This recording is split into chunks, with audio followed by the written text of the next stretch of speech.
सिद्धार्थ की गाड़ी जब घर के दरवाजे के बाहर आकर रुकी तो सोनल ने राहत की सांस ली। वो बस तुरंत ऊपर अपने कमरे में जाकर बेड पर गिर जाना चाहती थी और ऐसे सोना चाहती थी कि कम से कम 4 से 5 दिन तक उसे कोई भी गहरी नींद से ना जगाए। उसके अंदर अब हिलने तक की एनर्जी नहीं बची थी। मगर घर के अंदर आते हुए उसे कुछ याद आया। सिद्धार्थ, तुमने कुछ खाया भी है या नहीं? मैं कुछ बना दूं तुम्हारे लिए? सोनल ने किचन की तरफ बढ़ते हुए पूछा। ऐसी हालत में तुम कुकिंग करोगी? सिद्धार्थ ने हैरानी से पूछा। अब मैं कुछ भी बना देती हूँ, जो भी आसानी से बन जाए। एटलीस्ट तुम्हें भूखे तो नहीं रहना पड़ेगा ना? सोनल ने हल्की सी स्माइल के साथ कहा। आज उसकी वजह से सिद्धार्थ को कितनी परेशानी हुई थी। उसे खोजते हुए वो वहां यूनिवर्सिटी तक आया और फिर पूरे कैंपस में उसे गोद में उठाकर चलता रहा। अब उसकी वजह से उसे भूखा भी सोना पड़ेगा। ये सोचकर सोनल को बहुत बुरा लग रहा था। रियली? तुम क्या अपनी तरह सबको स्टूपिड समझती हो? तुम्हें क्या लगता है मैं तुम्हारी वजह से भूखा रहूंगा? मैंने पहले ही बाहर खा लिया था। सिद्धार्थ ने उसके सिर पर हल्की सी चपत लगाते हुए कहा। ये सुनकर सोनल ने थोड़ी राहत की सांस ली। उसने हिचकिचाते हुए पूछा, तो क्या मैं अपने कमरे में जाऊं? अब यहाँ घर आने के बाद तुम्हारा जहां जाने का मन करे जाओ। I don't care. सिद्धार्थ ने लापरवाही से अपना कोट उतारकर सोफे पर बैठते हुए कहा। सोनल को अभी सोते हुए आधा घंटा ही बीता था कि डोर नॉक होने की आवाज से उसकी नींद टूट गई। उसका उठने का जरा भी मन नहीं था। सो तकिए के नीचे सिर दबाए वो आवाज को इग्नोर करके दोबारा सो गई। मगर सिद्धार्थ ने दरवाजा पीटना बंद नहीं किया। धीरे धीरे दरवाजा खटखटाने की आवाज तेज और तेज होती चली गई। आखिर में झल्लाते हुए सोनल ने उठकर दरवाजा खोला। सामने सिद्धार्थ को गुस्से में खड़ा देखकर उसके होश उड़ गए। स्लीपिंग पिल्स खाकर सो गई थी क्या तुम? पता भी है कितनी देर से बाहर खड़ा होकर डोर नॉक कर रहा हूं मैं?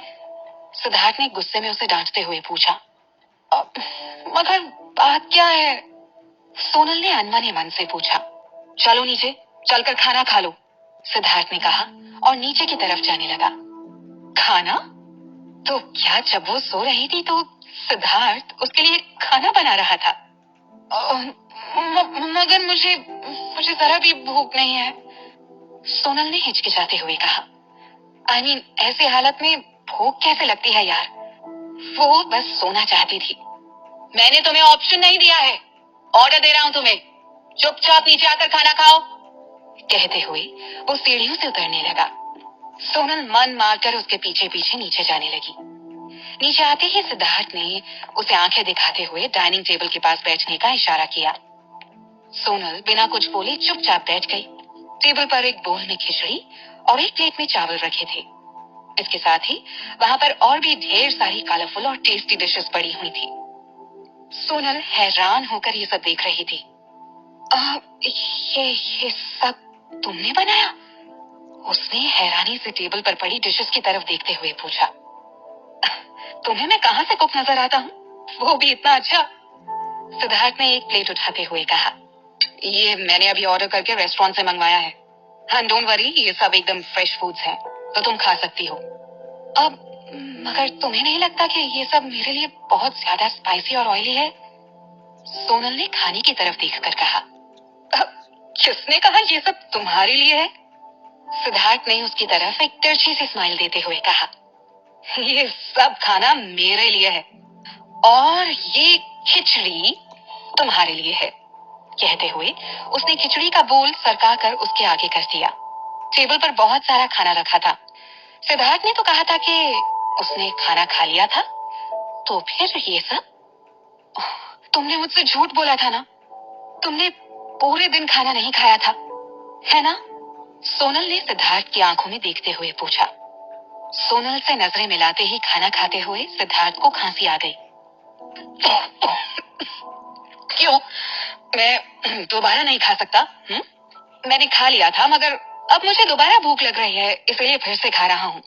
अब मुझे देखना बंद करो और अपना खाना खत्म करो, सिद्धार्थ ने अपनी नजरें फेरते हुए कहा। उसके एक्सप्रेशंस देखकर शक की कोई गुंजाइश ही नहीं बची थी।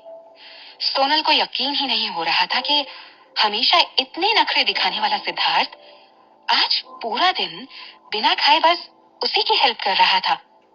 वो चाहता तो उसे खाना बनाने दे सकता था, मगर उसने उससे झूठ कह दिया कि वो खाना खा चुका है। सिद्धार्थ का उसकी फिक्र करना उसके दिल की गहराइयों को छू गया था। सिद्धार्थ, मेरा सच में खाने का मन नहीं है। सोनल ने बोलने की कोशिश की, मगर सिद्धार्थ ने उसे डांटते हुए कहा, अपनी शक्ल देखो एक बार, कितनी कमजोर लग रही हो। कुछ खाओगी नहीं तो ताकत कहां से आएगी? कमजोरी से ही मरने का इरादा है क्या तुम्हारा?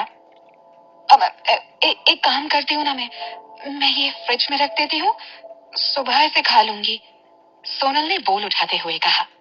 सिद्धार्थ ने अब उसे गुस्से में भरकर देखा। मिस सोनल मेहता, मुझे लगा था कि लोग अपनी गलतियों से सीखते हैं, मगर लगता है कि तुमने अभी तक कुछ सीखा ही नहीं है। आज की अपनी हालत से कोई लेसन मिला नहीं है क्या तुम्हें? हाँ? सोनल ने बेबसी से उसकी तरफ देखा, मगर सिद्धार्थ ने सख्ती से कहा, कोई बहाना नहीं चलेगा।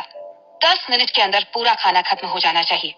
मुझे एक भी दाना नहीं दिखना चाहिए उसमें। मुंह बनाते हुए सोनल चुपचाप खाना खाने लगी। उसे खाते हुए देखकर सिद्धार्थ के चेहरे पर एक प्यारी सी मुस्कान आ गई थी।